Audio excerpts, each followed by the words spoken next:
Okie dokie then, let's talk about ADHD. So, my name is Charlie. I'm a behaviour analyst, board certified behaviour analyst who works with young people with autism, ADHD, learning disability, additional needs, and I am somebody who has a diagnosis of autism and a diagnosis of ADHD, which means I identify as AuDHD. This is the second of three of these discussions that I'm kind of starting to open that focus on autism, ADHD, and AuDHD. Today we're going to talk about ADHD and how it is, from my perspective, the most impactful of the two conditions that I've got that kind of interact with each other to make me a slightly different type of person comparative to other people. I talked a little bit last time about autism and the fact that it's very routinary, that you get fixated interests, and that this also comes alongside some social communication issues, including things like the decreased ability to identify other people's emotions naturally and the kind of compensatory mechanisms you might get from learning how to do that in a slightly more mechanical way. ADHD is a different kind of condition in that it adds a barrier into your situation that can affect lots of different places inside of your life. ADHD is we call it a disorder, but really it's a type of brain which has a different type of attentional control, which means that you might have less direct control over the things that you're paying attention to, but when you are paying attention to something, you may be able to pay attention to it for a much longer period of time, and you often may be, with your shorter attention span, chasing kind of dopamine release, which is a neurotransmitter which basically tells you you're being rewarded for a specific situation. Because of the fact that ADHD has this attentional control element, and you tend to be seeking this kind of dopamine fix or this kind of repeated exposure to dopamine release, ADHD tends to be focused a lot on low effort, high reward tasks. Your brain will be very good at selecting what is a low effort, high reward task and calculating that it is more worth it for you to be engaging in these than those higher effort, lower reward tasks, or even higher effort, higher reward tasks, which might be very valuable to you, but have a lot of kind of pre-work that you have to put in to be able to actually complete the task and get the best outcome. So that is just a sort of general description of what can happen with a person who has ADHD. But there is a couple of more elements which come into this which affect each other, and the reasons why that happens are very specific. So hyperactivity is a kind of core element of how ADHD works. There's a couple of different forms of hyperactivity which tend to come towards whether you are trying to do a lot of things or whether you feel like you need to be engaged a lot to be able to maintain your attention. And this can mean that people who have ADHD in isolation might not be able to pay attention or engage in tasks for longer periods of time because their ability to maintain their attention is highly dependent on the amount of effort that a task will require, and their perception of effort will be that it is much higher than the average person's perception of task difficulty. So hyperactivity can look different in people depending upon how you kind of utilize this kind of internal motor that you have, which is constantly seeking the next task, the next thing to do, the next hit of dopamine, right? There is an element of this which can be hyperfixation, which is you fixate on one set of tasks that has your interest, and you pretty much exclusively want to engage in this set of tasks repeatedly while it is novel and interesting to you, and you will burn bright, you'll engage in it a lot, but you will burn out because you will be engaging in it so much that you go through a process known as satiation, which means that eventually, once you've gotten everything that you can possibly squeeze out of that activity, it might not be as enjoyable to you as it used to be because you have effectively killed it with your attention. So this is different than an autistic special interest, right? Which people with ADHD can have both of these things, and they can interact in some very interesting ways, which we'll get onto in the next episode. But hyperfixation is effectively this kind of like tunnel vision that you get, where you have something which is bothering you or something that you're interested in doing. So it's basically whether you're interested in doing something or interested in avoiding something, which is often how we kind of process whether we want to engage with something. with things. And this causes your kind of attention to tunnel, right? And begin to kind of like unilaterally focus on completing that task or repeatedly engaging in that task. And it may mean things like playing video games for many, many, many hours. It may mean that if you are the type of ADHD person who finds it difficult to deal with unordered spaces because you have learned that an ordered space allows you to arrange your attention much more effectively, you might fixate on cleaning a environment because you feel like you need to get rid of all the things which are distracting you or taking your attention away. And it's going to be almost physically impossible for you to disengage your attention from that task while it's happening and go on to something which is of lower motivation to you. An autistic special interest is more stable. So a hyperfixation happens for a very short period of time, right? And it happens at a very high frequency and a high intensity, whereas a special interest can be a lower intensity thing, like you could engage in it 1 time per day, 2 times per day, but the interest in it is maintained over a much longer period of time, and it often gets embedded within a person's routines when you have autism, which can mean special interests don't really burn out. You can be interested in, one of your favourite TV shows. I'll use a bit of an off example, which didn't end up going. I used to be really interested in Dirk Gently's Holistic Detective Agency, which is an adaptation of a Douglas Adams set of novels about a kind of psychic detective. Only lasted 1 season. Very sad about that. Right, still grieving. That's an ADHD, AuDHD, ASD thing. And while I was very interested in it, while I had a lot of material available for me to kind of like dive into, I was looking up all of the background knowledge from the Douglas Adams novels. I was looking at how the adaptation changed things versus the books and how they worked. I was looking into the actors and how they had ended up in that particular production. And my autistic special interest allowed me to maintain that, and it is tied to my special interest in that kind of Douglas Adams sense of absurdist humour, which is very embedded into British culture alongside things like Monty Python. So you can have special interests in something which kind of like begin to continuously expand when you're autistic. With ADHD, you get hyperfixated on something, you engage in it for a very long time, and then you may burn out on it and want to go do something completely different, which can lead to this hyperactivity across situations. So this then leads to why this is happening, right? The general idea is there is a set of processes that we have underneath our cognition which allow us to do functional things on a day-to-day basis. We call these things executive functions, and they're basically your brain's ability to overwrite your impulses and choose what it's going to do instead of just reacting and taking the next, high-value opportunity or avoiding the next high-value aversive event. Executive function is, as an average, decreased in people who have ADHD. They have a difficulty with allocating their attention towards the things which they might intellectually be able to identify as the best outcome, and their body might process the priority of tasks in a way which makes them less likely to take themselves into account. It might be that they, how would I even put this? They order tasks wrong, because what is seen as high priority from an internal point of view may not actually match up 100% to how the environment will reward or punish particular actions. So, as an example for myself, I often don't recognize hunger internally as a point because I have some issues with what's called interoception.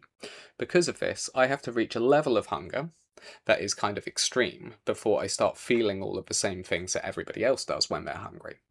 And because of this, my ADHD brain prioritizes hunger and fulfilling, eating, right, as much lower priority than completing quite a lot of different tasks which are average and day-to-day and might not actually have that high priority and impact for me, despite the fact that hunger is one of the highest priority impacts. It stops you from starving, it stops you from dying, and therefore, in most fully in control people will prioritize hunger quite close to the top in these systems. Same things with sleep.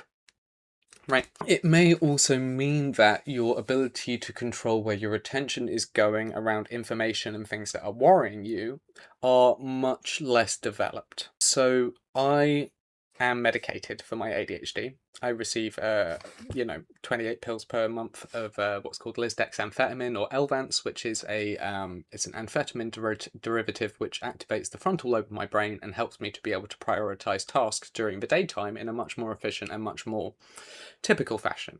That said, it hasn't really fixed the hunger problems, right? I don't sense the hunger still. And so because of this, whether I prioritize it or not, if I'm not feeling hungry, because that is often tied to an internal stimulus, I almost have to force myself through those initial stages of eating to remove some of the internal stuff that's interfering. By getting rid of the hunger, I might notice that actually, there is something internal that's going on that was making me feel like hunger that hasn't gone away, that now I'm going to have to go and deal with, whether it be anxiety or whether it be some kind of like actual health problem, like a stomach thing, or, you get the idea.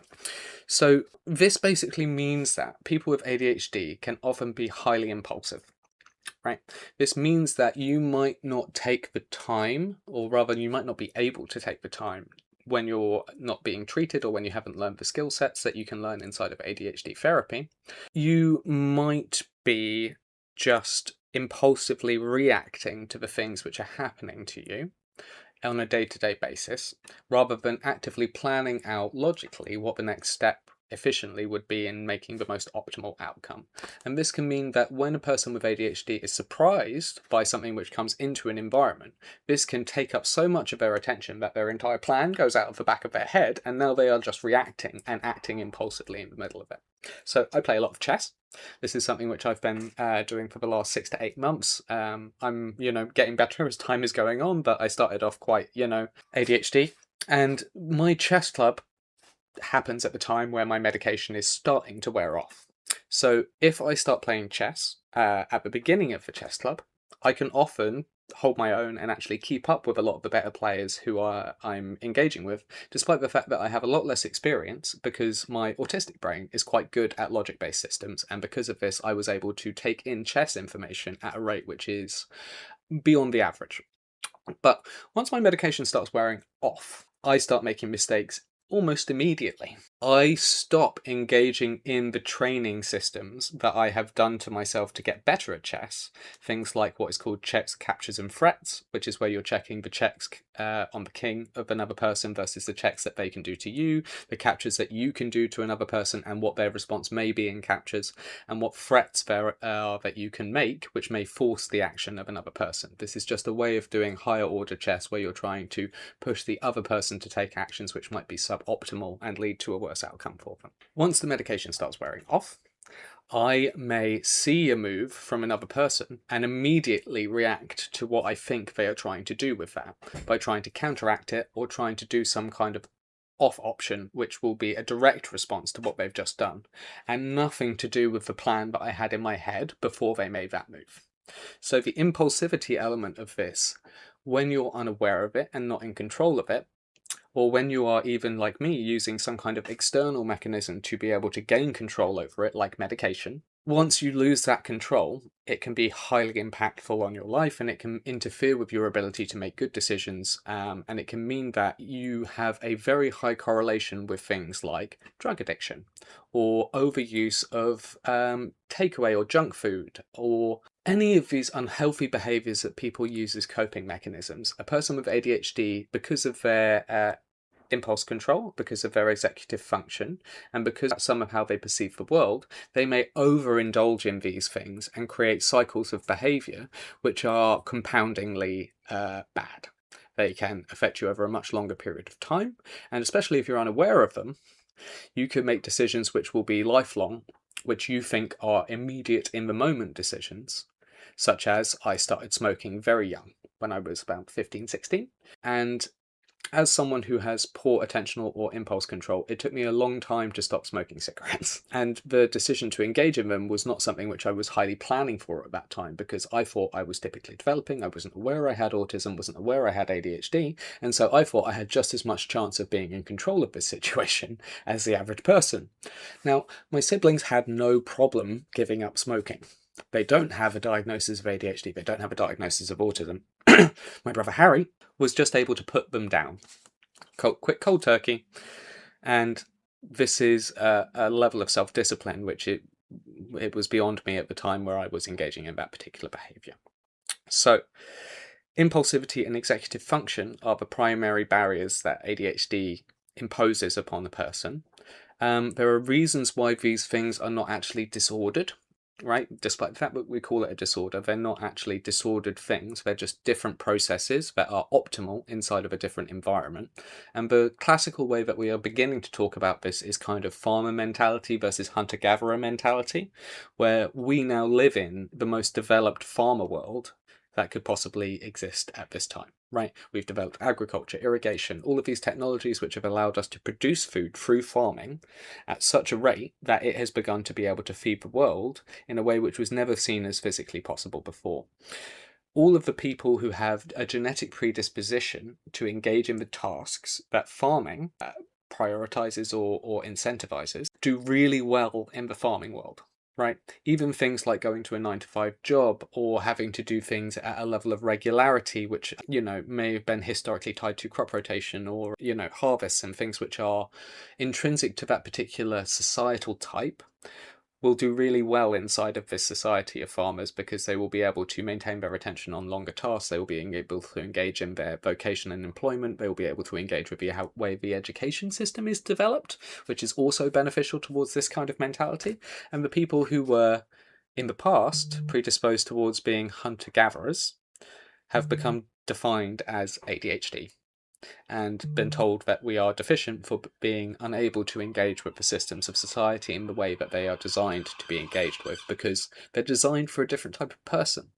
So when I say that ADHD has been more impactful on my life than autism has, what I'm really saying there is the world is more designed to be structured and formal and easier for a person with autism to be able to engage with, even if it might take them more skills, it might take them a longer time, they might find it harder because of their perception and sensory issues. People with ADHD are physically just not designed to be engaging with the systems in these ways, and because of this, it can correlate with a lot of actual disorders which lead to harmful outcomes such as addiction, alcoholism, even things like getting into accidents more, and a higher level of depression because of the fact that engaging with the system that is not designed for you is just so hard that you begin to degrade in the middle of it. So that is my perception of ADHD, alongside some of the science that is going on behind it and why I feel the way that I feel about these two conditions.